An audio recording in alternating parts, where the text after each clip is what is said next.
et le Mali est attaqué par des groupes hors la loi, que sont AQMI, Al-Qaïda et autres, quel est le message que vous donnez aux Maliens et à l'Afrique? De faire attention à nos colonisateurs. Sincèrement. Moi, je dis la vérité. Tout ce qui arrive au Mali, c'est les Français. C'est les Français. Toutes les attaques sont perpétrées, montées par la France. Dans quel intérêt? Parce que la France est un pays esclavagiste. Ils n'ont jamais libéré les colonies. Ils les torturent d'une autre manière. Même les présidents que vous voyez qui sont obligés souvent de faire ce qu'ils ne veulent pas faire, parce que si tu essaies de faire autre chose qu'ils veulent, ou ils t'assassinent, ou ils te tuent, ou ils te font trahir par tes propres compatriotes. Donc, en sorte, les colonies françaises sont torturées. Sinon, vous voyez le Ghana, regardez le Ghana. Le Ghana a complètement dit, on n'a pas besoin d'aide. Regarde le Rwanda qui est en train de partir. Regardez tout. Regardez les autres pays qui sont en train d'émerger.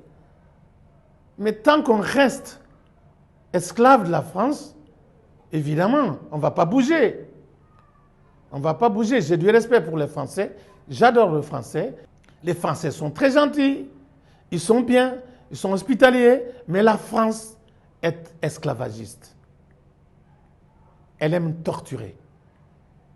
Et si les Français ne sont pas pour quelque chose en Afrique francophone, ça ne se passe pas. Vous n'avez pas espoir que ça change avec l'avènement et l'arrivée au pouvoir du jeune Emmanuel Macron, qui est né après les indépendances? Bon, mais il y a un proverbe qui dit que tu ne verras jamais un autre bébé à côté de l'hyène si ce n'est pas ses enfants.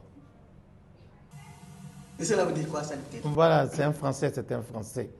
Il est président de la France. Il est comme les autres. Regarde comme il est parti insulter, humilier le président Kaboré au Burkina. Il l'a humilié. Un enfant comme ça. Il voit son fils. Regarde comme il l'a humilié. Au vu, au connu de tout le monde. N'est-il pas la faute par là des présidents africains aussi qui se laissent trop faire, parfois? Je suis d'accord. Je suis d'accord. Parce que les présidents africains n'arrivent pas à croire à l'Afrique. Et ce que je reproche aux Africains aussi, en dehors de...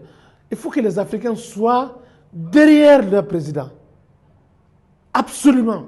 Il faut qu'on se mette derrière ces gens-là pour qu'ils se sentent soutenus. Parce que si tu lances un seul président, le vent va l'amener. Mais s'il y a toute une nation qui se met derrière son président, oui, ça va changer.